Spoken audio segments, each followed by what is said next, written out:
Hey guys, Ryan from Spiker Workshop, and in this video I'm going to be diving in pretty deeply to how I use this injection molding machine and also how I make molds, and I'm going to be showing you how I made my most recent product. In my last few videos you've probably seen these 1/6 scale tracks for a half-track RC truck. Showing you kind of an overview of how I made these molds for this track, and then after that I'm going to show you pretty much every detail there is about injection molding machines in general. I'm going to show you the inside of this machine, how the electronics work, and some modifications I had to do to this machine to be able to make this mold work properly. So I'm going to get started right away. So first thing I want to talk about is the CAD that I actually had to create for this track. I'm sorry I don't have a desktop recording program installed, so I'm just going to point the camera at it. So this link, so this is where the track actually comes from. This is the real life truck, and you can kind of see the shape here. I started by using a bunch of different images that I found online. Like here's one of the actual tracks, and here's the end result from it being molded. It's very similar when it came out. My friend helped me get some measurements off of a model to use, you know, as like rough dimensions for what size they should be in scale. And yeah, I won't go too deep into the CAD stuff here because there is tons of other, you know, information about this. The program I'm using is called Fusion 360. It's actually free from Autodesk. It's free as long as you make less than, I think it's like 150,000 a year or something like that, so it's pretty much free. And yeah, you basically make the CAD through a series of sketches and extruding and stuff like that. And I also use some free tools to get the actual 3D shape. But I will show you the CAD for the mold.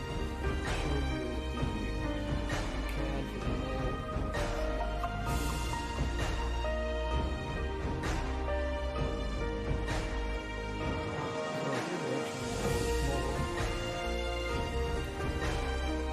Two-part, obviously. And the parting line for this mold was really difficult because the shape has this undercut area right here. As you can see, this surface right here, like I couldn't get the parting line even just flat on both sides like I had some other molds I made. Even on this hole right here, I had to have the parting line like come over and then down and then up and over.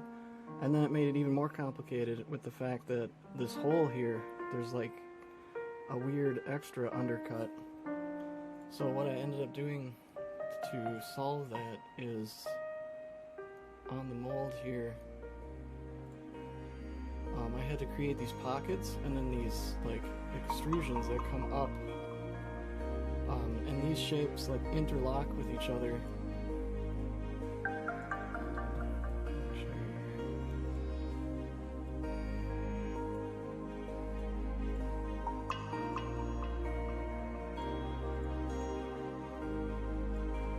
So yeah, like as the mold closes,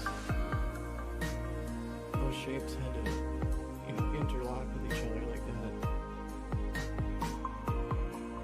And then I made it so for that hole that's an extra undercut, I actually drilled a hole through this part after this whole thing was machined. I put the halves together and used a drill bit to drill through here. And so that created another challenge where I couldn't simply have the injection machine open the top half because the pins that run through here, to make the holes for the tracks, I actually use pins. So the injection molding machine, I had to develop a thing that would actually pull the pins out of the mold before the mold opens, so the part can eject freely, if that makes sense. So that was the main challenge for doing this whole project. And then the second challenge was making sure all of these pockets and extrusions would actually fit with each other and not allow too much plastic to squeeze out between the mold halves. It's called flashing when plastic like oozes out between where it's not supposed to be and you get like a film. And thankfully so far I haven't run into any issues with these tracks. Yeah, here's where it actually fills. So the extrusion machine, the nozzle comes in and injects the plastic through here, and then from there it flows through these channels here and fills up the cavities. And one thing I didn't notice until after the whole mold was done was that the injection machine doesn't actually put out enough plastic to fill this mold, which I simply didn't know because I haven't made a mold this big yet. So what I ended up doing, the mold here, what I had to do was actually close off one track, because I can fill 3 tracks but not 4. So it wasn't that big of a deal, but I hope I got any issues because I haven't actually run the 3-track part yet. The tracks that I've gotten out of this mold so far, since I wasn't able to fill all 4, I just lowered the plastic amount, I just filled the center tube. It still worked that way. In this video I'm going to be doing another injection run to see if 3 legs will work. And one of the other challenges was figuring out how to get a nice surface finish in the mold. And what I ended up doing was I got a sandblaster, which I'll have some clips I'm going to insert throughout the video of just snippets of me machining this and sandblasting it. But this sandblast, I used glass beads, which actually made it look really nice. I didn't bother sandblasting everything, just because it does take a long time. You only have a very small area that gets sandblasted at once. So yeah, that pretty much covers the basics of what I had to deal with when I was making this mold. Let me show you some of the tools I used to actually make it. So here's the cam for this mold. It's computer-aided machining, and Fusion 360 has some amazing tools for doing this, which is one of the main reasons I used Fusion 360. Here's some of the tool paths here that are all these tool paths are just to cut out this one mold here. I'll just go over it pretty briefly because this is also another subject where there's tons of other videos on. But basically I face the whole thing, use different adaptive tool paths, and what that means is Fusion 360 will keep the cutter engaged with just a percentage of the material at all times, so it will never like plunge into the wall, which puts a lot of load and stress on the bits. It does this kind of weird circular path, and that way the tool slowly ramps in and out each time. It takes a lot longer to cut, but it's, you know, I'd rather wait longer and not have to buy another $40 end mill, you know. So for me it's worth it. And then I slowly step down between like 1/4 inch, and then here I'm going down to a 1/8 inch end mill. And what's also nice is Fusion 360, it like looks at all the previous operations. Like this, for example, is a 1/4 inch, and you can see it machines this pocket, but the 1/4 inch radius can't quite fit in there. So when I do an 1/8 inch toolpath, it will come in and just clean up what the previous toolpaths could not reach, which is pretty cool. And I don't know if the camera can see that. Zoom in for a second. All these numbers here, this is the amount of time each one of these toolpaths takes. So in total, it's a decent amount of time to machine all these things. The smaller you go on the bit, the longer it takes to complete.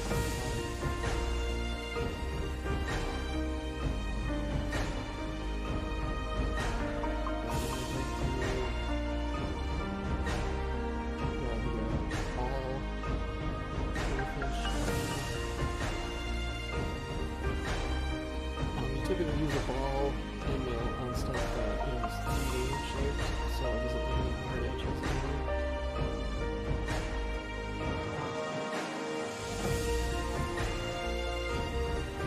There's quite a few different size bits that use. Here's the really small 1mm. And just to machine these few holes took 21 minutes. So the smaller you go, the slower you go. Plus it doesn't help that my mill can only do 2,500 RPMs, so the smaller bit you go, low RPMs, you just really have to go super slow.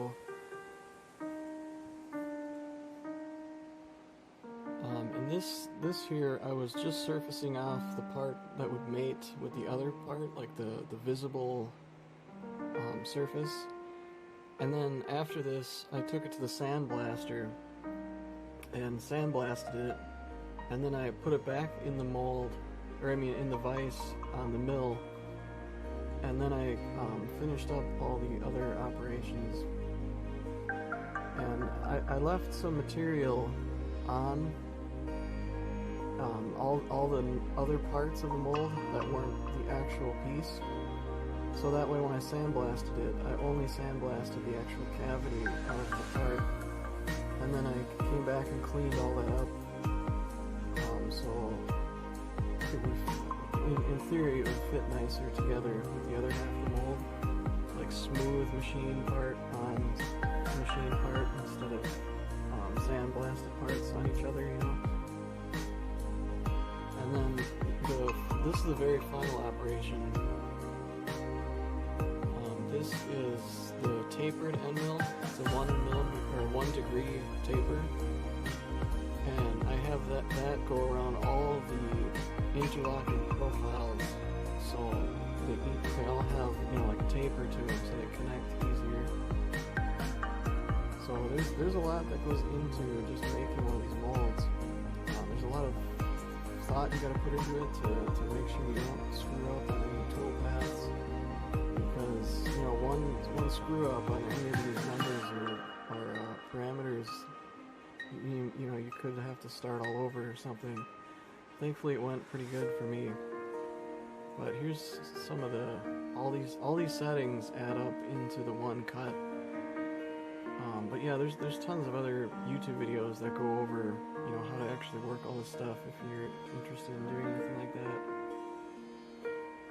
And yeah, it was pretty much the exact same setup for the other half of the mold, just slightly different shapes.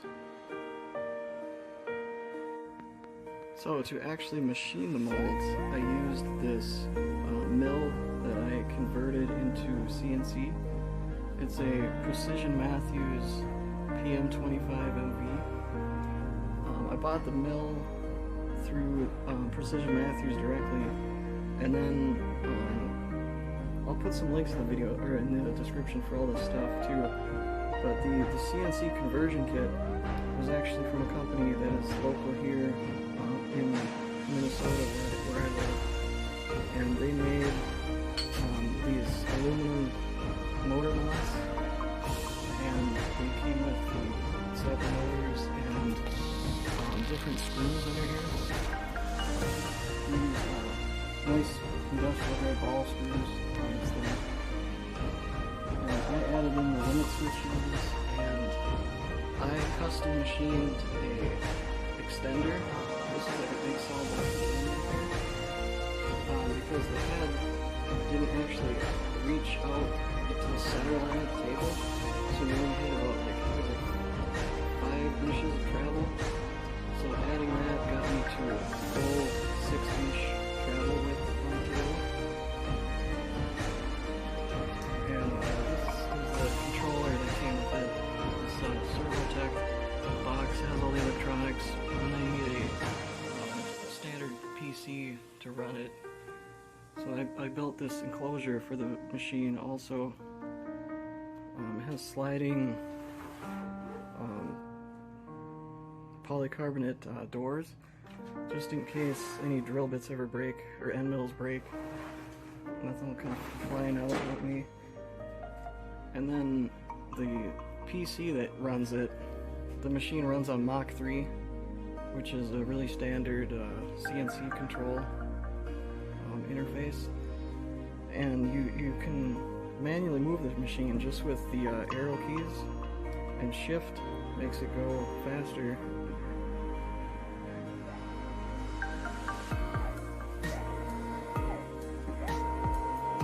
And it's pretty crazy how much torque these motors have, because just this table, just this long table by itself weighs like 60 pounds.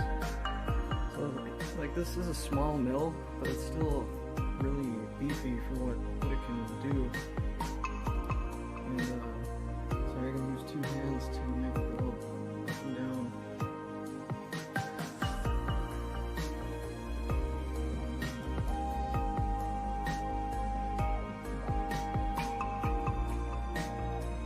And in here right now I have this extra drill chucked in here, but normally the end mills are about right up here.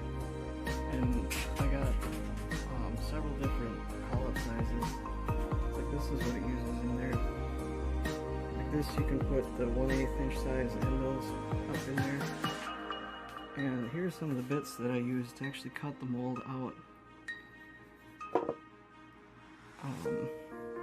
I'll normally start with the big 1/2 inch one. The 1/2 inch end mill does all the roughing stuff just to get the like when I had to do these raised parts, the 1/2 inch one got all the material, you know, down to that level. Then I'll use a 1/4 inch for other things, and then I slowly work my way down to like the 1/8 inch. Some of them are ball end mills, and some of the small detailed areas I had to use a 1mm extended reach just to get down. Like when I machined the pockets for the track guides right here, this thing was used to make the corners a little sharper.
check out these nice quality taps. I get these from McMaster. If you guys do any tapping, I forget the exact name of them, but see that kind of angle at the end? That's when you know they're nice. Watch what that angle does here. This is an M3 screw or tab.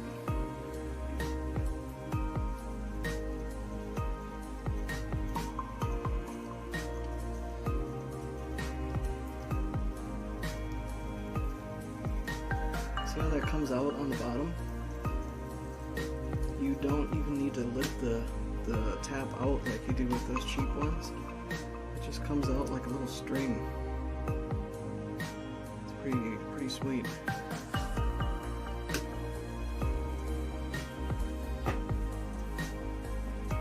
It's worth spending a little bit more on nice taps like this for sure. And then this bit, it's a tapered end mill. It's got a 1 degree taper to it. This end mill is what's used to finish up all the walls that actually like interlock with each other. So when they connect, it's you know, a slight taper, so as it gets close, everything kind of squeezes together and seals up. And it took me a while to get these mating halves to work right. I had to keep one of these in the vise, and then I kept just running it slightly more and more material off for each pass on one until it actually would seal up and fit. Right here, I can show you that.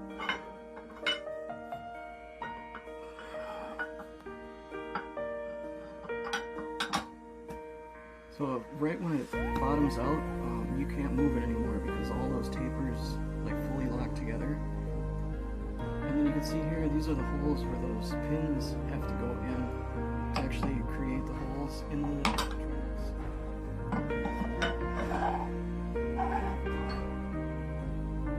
And here you can see the main issue I had to overcome. This pin here to make the hole in the track.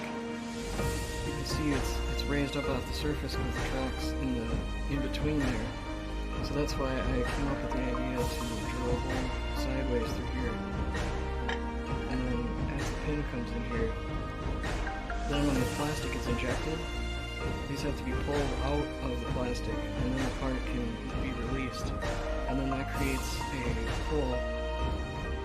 And the way the tracks are assembled, they use nails that are the exact same diameter as this rod. So when the plastic shrinks a little bit when it cools, then the nails have a nice press fit in there. And then for the other end of the track, these are actually slightly larger rods that I use. And that way there's not a press fit on the other end. And what I had to do to overcome even that, because my injection molding machine didn't have any sort of mechanism to pull pins out, I had to come up with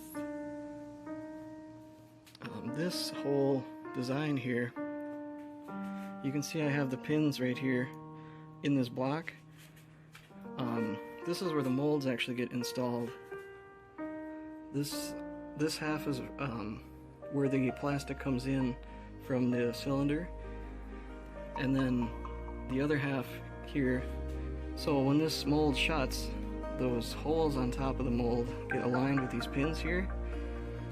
And then I used 2 actuators, and these actuators will lower the pins in the mold once it shuts, and then they'll raise them out.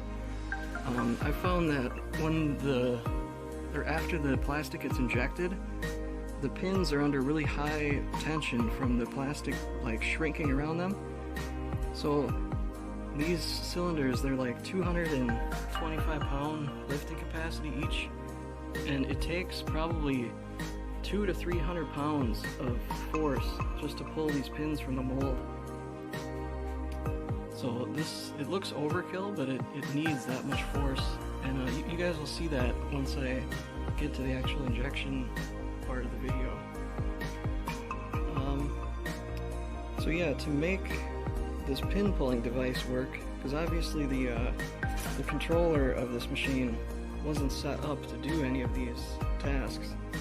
I had to go in the machine and add in a whole bunch of circuitry to basically control the sequence, because you don't want the mold to open if all those pins are in there, because of the way that the mold is.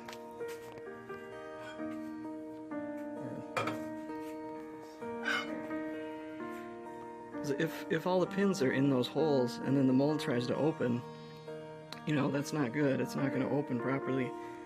So I had to make a system that would make sure to raise the pins up before it opens. And I didn't have any access to, you know, the source programming that they used to make this machine. So what I ended up doing was I put in an Arduino. Actually, I'll take the machine away from the wall and show you guys the inside of it. So here is the back side of the machine. I have the door panel off. And I'm very glad they put wheels on this thing because, well, it does not look like it. This machine, it's 930 pounds shipping weight, which is pretty crazy. The tabletop and the bottom plate are steel, and all the components on this thing are just so massive.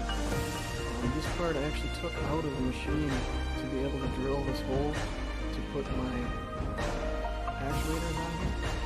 This plate was probably like 75 pounds or something. Pretty crazy. So yeah, on the inside, there's quite a lot going on. There's the whole air system. There's all the pistons and stuff. Like the injection cylinder and everything. All this stuff runs on air. You can see a glimpse of there. Tube cylinders as big as this whole box. And then these blue things are the stepper motor drivers. There's a stepper motor used to turn the screw that feeds the plastic, and also those 4 rods there's a stepper motor in the back of this unit with a belt drive system, and that you can use the control board to actually move the mold forward or backwards, you know, to compensate for thinner or thicker molds. So that whole system's pretty sweet. And then we got the transformers there. I believe the heaters run on 70 volts. I'm not 100% certain on that, but the back side of those, they did say 70 volts, so I don't know if they're tying it together or what. But that was also confusing because the machine itself runs off of 220 volts. I had to put in a special 220 outlet for this thing. And then over here, these 2 boxes in the back are the main control units for the, that's the touchscreen from the front. And I'm not sure exactly how those work, but I did have to tap into those for those modifications I was talking about.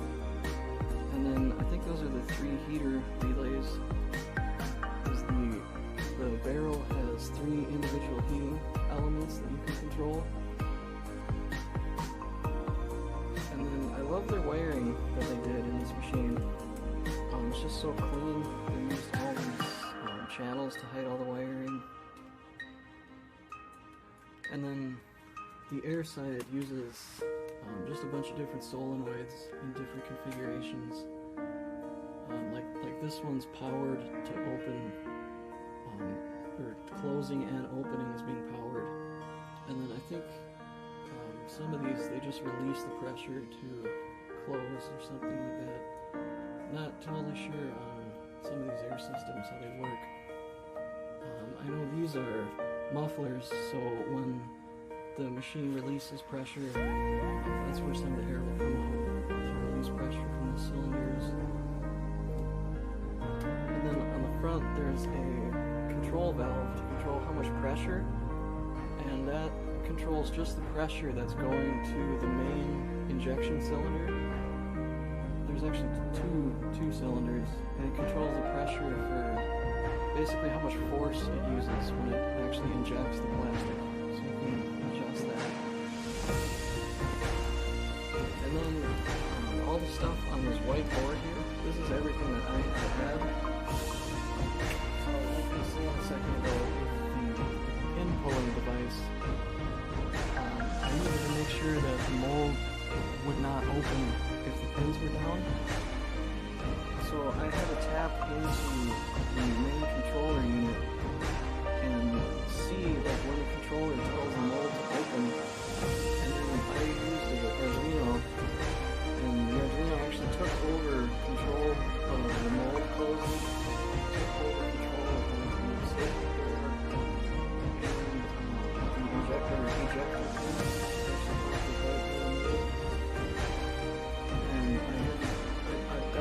Boards on Amazon, and one of them is a MOSFET, 4 individual control MOSFETs. And I'm using 2 of these to control the solenoids for the air, like, I think it's this one here. This one is what controls the opening and closing of the mold. This one controls the ejector pins, which is that one right there. So basically I had to write a whole bunch of different code to split up and add more logic into the machine. So like the Arduino knows what's happening. So I actually went in here. These actuators, they have limit switches built in. So you simply supply power and then they'll stop on their own when they reach the top or when they reach the bottom. And I tapped into the top end of that.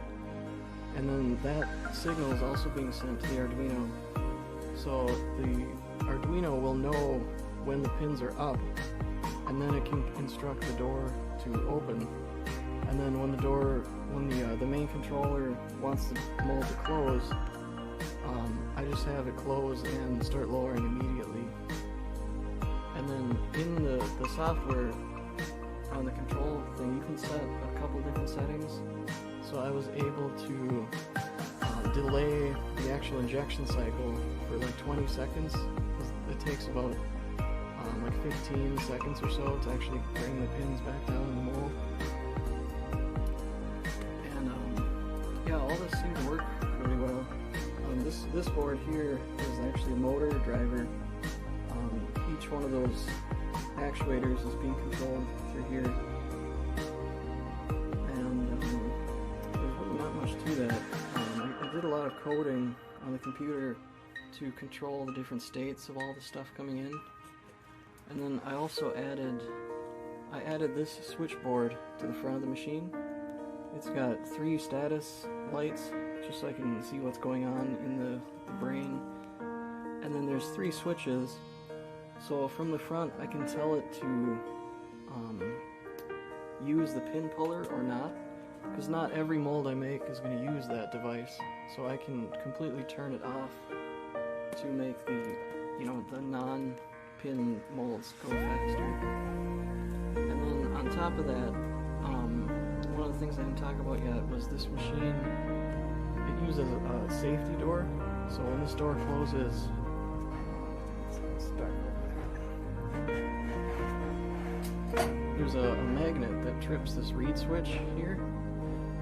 And by default, they set up the controller so that when you are in full, like, automatic mode, the machine will not advance to the next cycle until you manually open and close the door. When you do that, then the machine will start immediately doing the next injection cycle. But for me, I wanted to be able to make it completely hands-off, like fully automatic. So there was another challenge I had to overcome. Was the reason I did that was they wanted to make sure that the part actually fell on the mold properly. And what I did to make sure that happens is I put in, it's called a beam breaker. There's an IR sensor and an IR transmitter on both ends of the chute. This is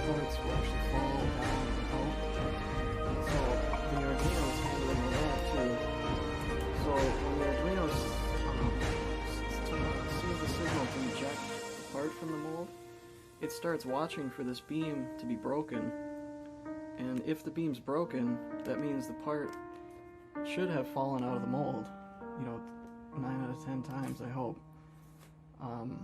It's not the most robust system, but it has worked so far. I might add in some other sort of safety check just to make sure the mold never closes on a part that it's already has in the mold.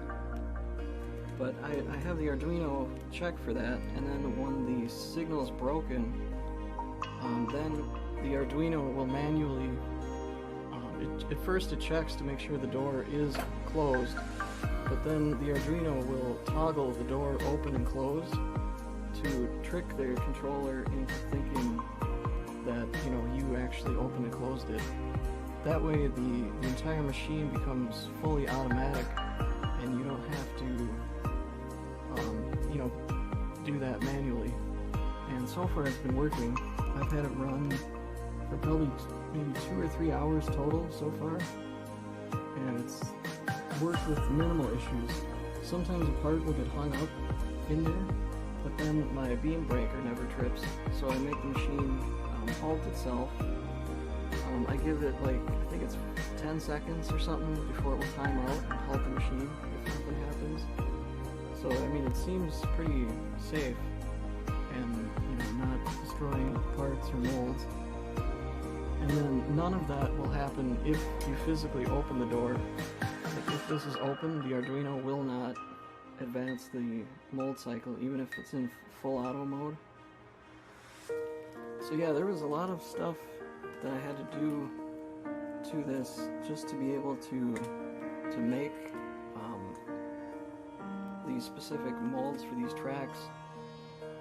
And yeah, so far it seems to have worked. One of the reasons I even went into so much detail to doing all this is because I'm going to be making a lot more track molds, and all my track molds will utilize the same system of pins. The only thing you need to replace for different molds is the block on top.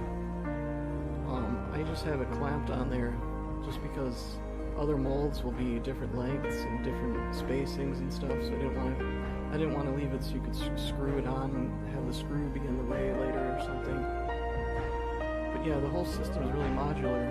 Sorry. Yeah, let me get back on the machine. So another thing that I had to customize on this was this whole setup. I had to, because there's a certain limit to how far this can open.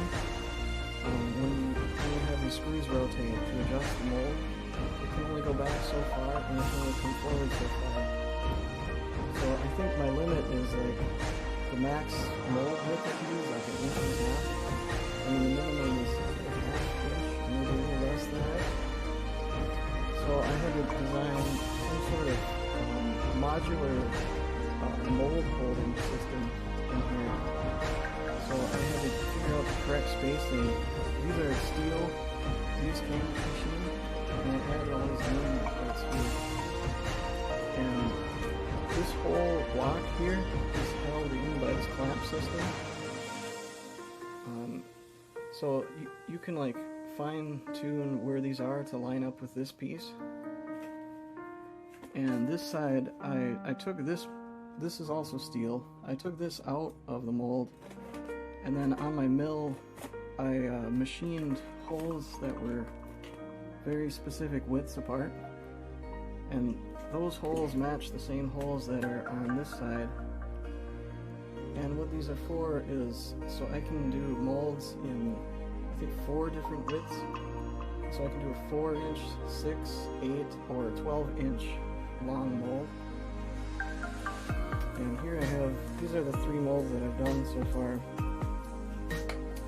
This was my first mold, a 4-inch one, and these were some snowblower gears, just to see if it worked, and hopefully it worked. And then my second mold I did was for the snowblower drive gears, and in this mold I kind of included what I already made, just so it would be in one run. And this This was quite a long cut to cut these 3D teeth out. I think it was like 30 hours of cut time with that really small end mill. And these are the parts. This is one of the injection pieces that actually came out of here. And this came out like perfectly. Like, these are sellable snowblower gears. And then the next mold I made was the track mold here. And this has the 12-inch spacing. And unlike most molds, I did not use pins to align the mold for two reasons. The setup that I made in the machine, like this never moves, so these alignment holes are always perfectly in line on both sides. So I use the countersink head, like, of the bolt. This is what actually lines the mold up. As it gets tightened down, you know, that countersunk hole will bring it in perfectly in alignment. And then also, since this mold has interlocking parts, these interlocks are kind of like guide pins to line the mold up. So yeah, that's what I had to do to get all that figured out. So now when I make future molds, I can use the same, you know, spacing of hole sizes to fit the mold in here. And then one other thing I haven't touched on yet, each one of these molds needs an ejector plate made for the mold. And what that is when the plastic injects in here, we need to get the part out of the mold. So these pins go in the mold like this here. And then the spacing for the mold, the spacing of here,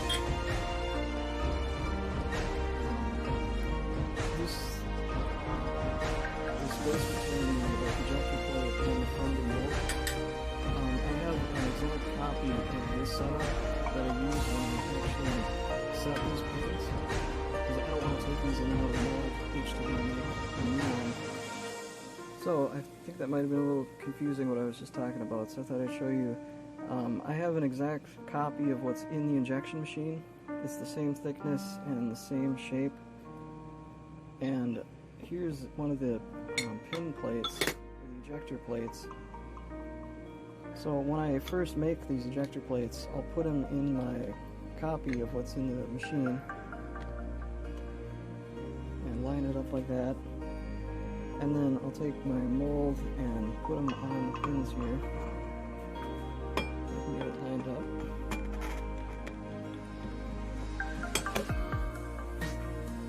And that way, that's the same exact spacing that's in the injection machine, just so I don't have to take that in and out each time I make a new mold. And you can see here how the pins, for these track legs, the ejector pins, one of them is in a fake bolt. Like there's a screw that sticks up on the track, and I use that as the ejector pin.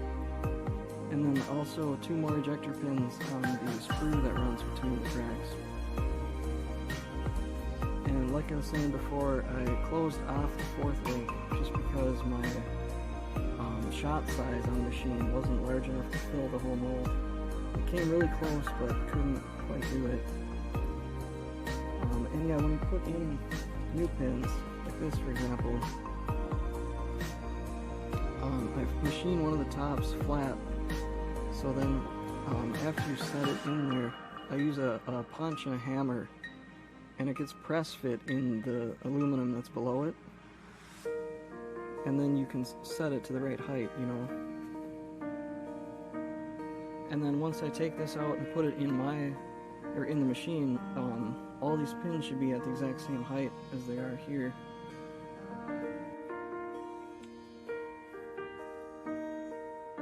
So when the pins get pulled back in there, they become flush with the inside. And then when it wants to eject the part, it pops them out like that. And I made it so it's just one bolt, and there's a stud here, right there, and it's got a spring on it. So you screw the ejector plate into the stud there, and then that spring will help bring the ejector plate back down.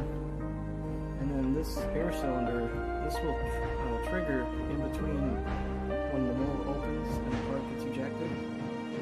That pin will push this plate out. So then it, the plate comes off and the pins push the parts out and it pushes it out.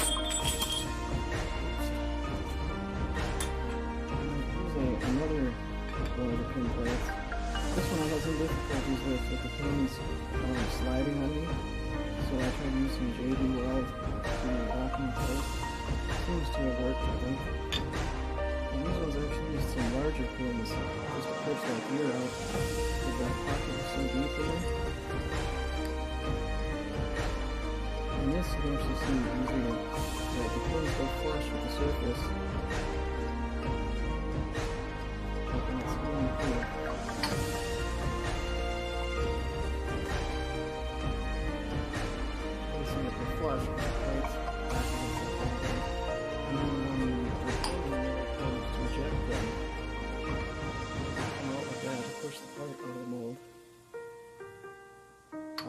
So each mold I have to make, each mold comes with accompanying a pin plate that I have to make for it. And then when I make more track molds, I'm also going to have to make another pin block to line up with, the hole spacings. So yeah, sorry I'm kind of going really deep into all this stuff, but I figured a lot of you guys out there probably find it pretty interesting. So I'm going to get the machine ready to do an injection run for some more tracks. So I'm going to go ahead and put the plates back in the machine. So I also want to quick talk about the air compressor that I'm using. I actually got a new one. It's from California Air Tools. And this thing, you can still hear me totally fine talking over it running. It is like just crazy quiet. I'm going to put a link in my videos for this because I bought this on Amazon. And it uses like really large diameter cylinder heads, 2 of them. That's why it's able to be so quiet. The larger cylinder diameter doesn't need as high of an RPM, so it runs a lot slower. But it still fills up really fast. This is their 8-gallon right here. And this thing keeps up with the injection molding machine just fine, which is nice. Okay, so I have both mold halves put back in the mold here, in the machine, and the ejector plate. And I have the machine preheating, and I got my my ventilation system running. I ran a duct that goes outside to vent all the fumes out, and I'm using a Tupperware bin as like a hood, and it covers all the areas that will get up to temperature to have fumes come out. Works really well actually. And I don't have the machine pressurized with air yet. Whenever I put in a mold for the first time, I always like to just manually move the clamp close just to make sure I don't have them misaligned or something. And I can show you how the clamp mechanism works while I do this.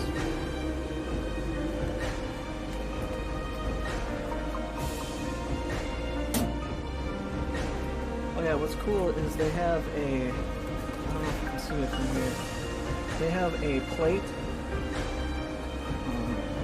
Yeah, that plate right there. There's a hole and a plate that drops down over that. So when you have the door open, and if for some reason the mold was told to close, that safety pin would not allow the mold to close. And you see when the door shuts, it will raise that plate up and down, which is a nice safety feature.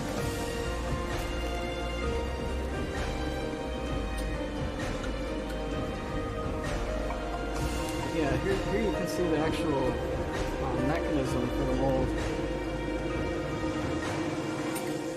It uses just one air cylinder that's back here, and it doesn't actually go under tension until like the last quarter inch or so.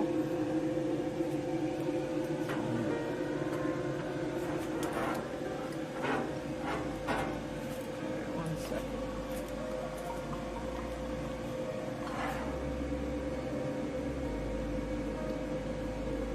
Yeah, I like to get the mold close, just to make sure it shuts right. Yeah, you can see how the mechanism works. So all the leverage is being done by these joints right here. So as the mold's moving, it's not very strong. It only comes under full tension, you know, right as all these joints are locking up. But yeah, I can see the mold aligned right, so I won't have any issues with that. So now I can show you the actual pin puller in action here. So from my control panel, to turn the pin puller on, when the mold is closed, these things start lowering, and you can see they go in the channels for the pins right there. And that way now all the pins are locked in the mold, so the tracks, you know, would have the holes formed now. I'm actually going to open that back up though. So I have the machine pressurized now with air, and it's opening the mold now. And let me show you the ejector pins here.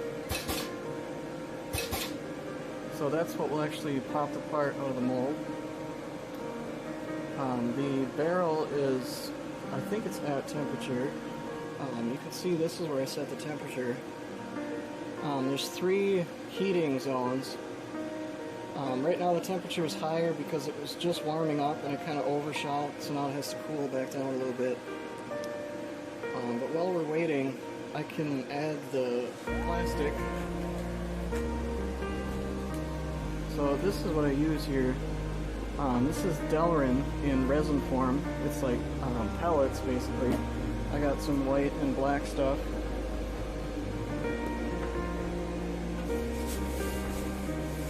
So I'll fill up some here. And the hopper is where we put it here. You can see the screw down in there.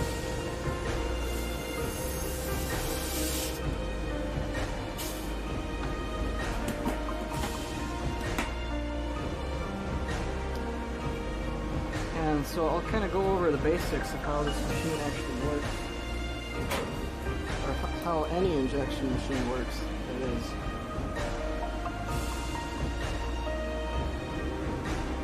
So once the pellets are in here, this part is what's heating up here. The 3 individual barrels are heating elements. There's the actual nozzle where the plastic will come out. And the way it works is, inside of here there's a screw, a very specific shape of screw, and actually I'll start feeding it just to show you it here, this feeding button.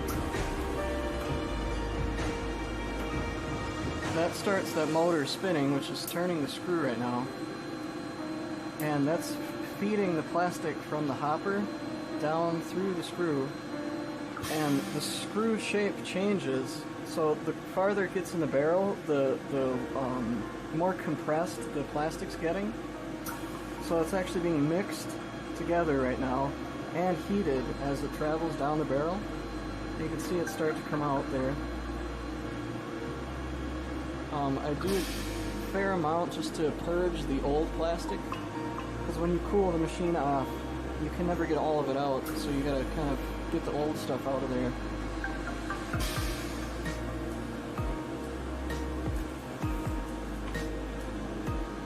And the very first run that you do, right now even though there's plastic in the screw, it's actually empty.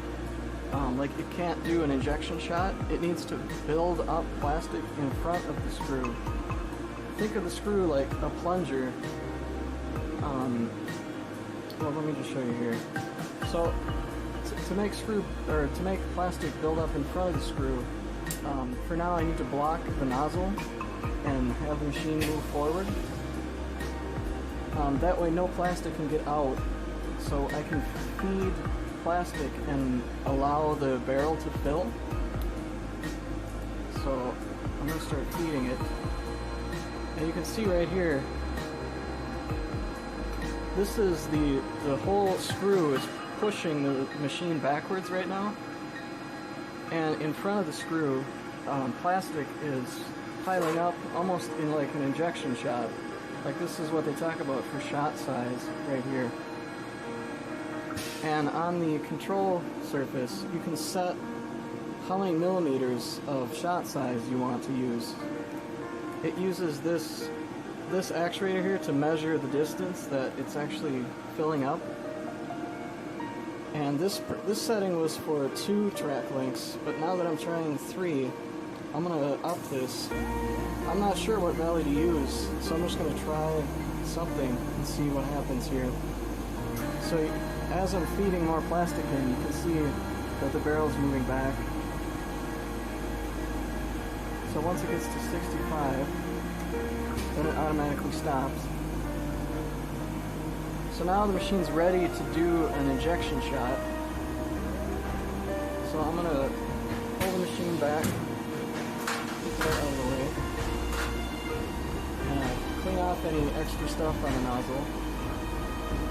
And now it is ready to inject some. So one thing I'm not sure of is, since I'm doing a new setting, I don't know how much plastic to use. So if it uses too much, it will push through the mold halves and create flashing. And from there I can adjust several different things to try to fix that. So for now, I'm gonna just do one. Actually, no, I'm gonna set it in full auto mode and get it ready to do the whole injection. So here I'm turning on full auto mode. So it will wait for me to close and open the door once to start the whole cycle. I'm just going to quick show you some of the settings here. You can set how much time it waits for the mold to close and the injection delay. I have it set to 20 seconds to make sure there's enough time for the pin puller to get lowered all the way down. And then there's cooling time, but I add that into the pin pulling up time too, so it's about 30 seconds or so total.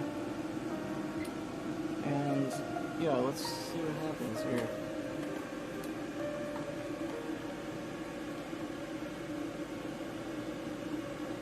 So I open and close the door and it should start. So the mold closed, the pins are going down. Now the machine moves forward. The actual nozzle mates up with that, and then you'll see the 2 big cylinders here. Yep, do the actual injection shot. And then immediately after it injects the plastic, it will start feeding plastic for the next cycle. So now it's filling back up the screw. So the screw is moving back and putting plastic in front of it. And then while that's happening, the plastic that was just injected should be cooling in the mold. And hopefully we don't get much flashing. If we do, I'll have to change the setting for the next run. And then you'll see once it is done, how much force is being used to open up those pins, to pull the pins out. Doesn't sound like a lot, but that's like 200 to 300 pounds of force to pull those up.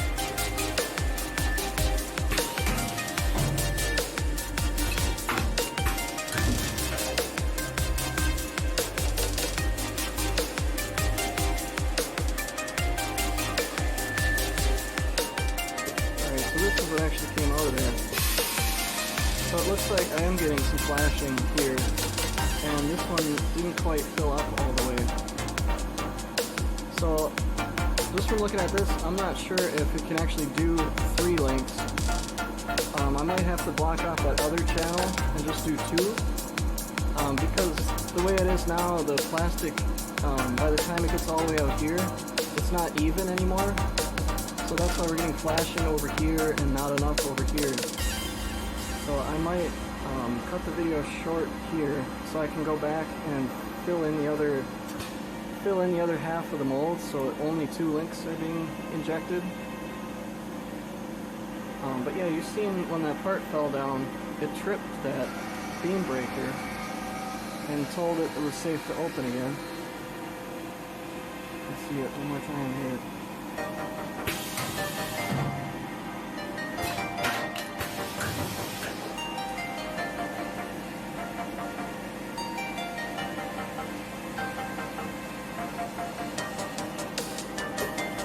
That one actually came out a lot better than the other one. Less flashing and fully packed in the mold. There still is some flashing though.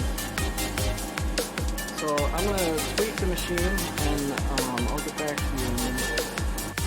So a quick update. I've been casting out a bunch for a while here. I got a decent pile going.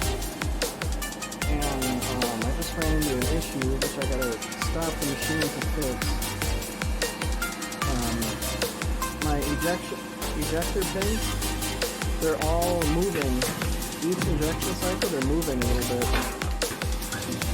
So I'm actually going to stop the machine and I'm going to have to fix the injector plate. Like the other one, I had a similar problem where I had to use JB weld on it. That click sound, if you can hear that, that was the pins moving. And basically all it is the ejector plate. I just press fit them in the aluminum, but there's so much pressure in there that it's actually pushing them down. So I'm going to have to do what I did with these and actually JB weld them in place. So for now, I'm going to shut everything down and fix that. And yeah, I think the video did a good job on covering a lot of the different aspects of injection molding. My background is that I have no prior experience to an injection molding machine besides this one. So there's all sorts of stuff to learn still, obviously. And yeah, I'm gonna turn off injection or auto mode.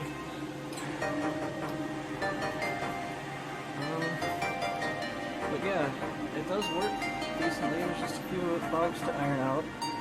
I got the flashing issue. Sorry, the flashing issue slightly under control. I lowered the temperatures by like I think 5 or 10 degrees, and the slightly lower temperature didn't let the plastic squeeze through. This is the best one that I've got so far. There's just a very small amount of flashing on the end, and then some of the plastic squeezed in between that patch I put on the mold to block off the other 4th link. And you'll notice the end one, the trackpad, is actually nicer looking than the other 2, and that's because the way Delrin works is it needs to be packed, is what they call it. So I kind of screwed up the whole mold's flow by sealing off this 4th channel. I might go through and seal off this link, because that way it's symmetrical. The reason they don't look the same is it's not symmetrical right now. Yeah, that's the main issue. So I might go through and figure out something else with that. But these are the links that I got so far from this run. They look pretty good. Some of them had just a little bit of extra flashing, but this was before I lowered the temperature. But this stuff cleans off so easily with a knife. Just one slice and it's all gone. So if you get these from me, they might have just a little bit. So yeah, I covered a lot in this video. I think this might be a good place to end it. Yeah, one other quick thing here is, in order to shut the machine down, since I couldn't finish doing a full injection run, all the plastic that's in the barrel right now, I have to purge from the barrel, which kind of sucks, but there's no other way. It's going to take me too long to fix those pins, and you can't leave the barrel at temperature with Delrin in it. It'll start to degrade within about 20 minutes, and it actually lets off a really toxic gas if it's left at temperature for too long. So, I'll probably do this off camera, but I'm going to take some of the beads out that I can reach, and then I have to feed whatever's in here out to purge it, and then, yeah, I'm actually going to turn off the barrel right now. It only takes about 5 minutes to heat up, but it takes like 3 to 4 hours to cool down, just because there's so much metal here. So one thing about all the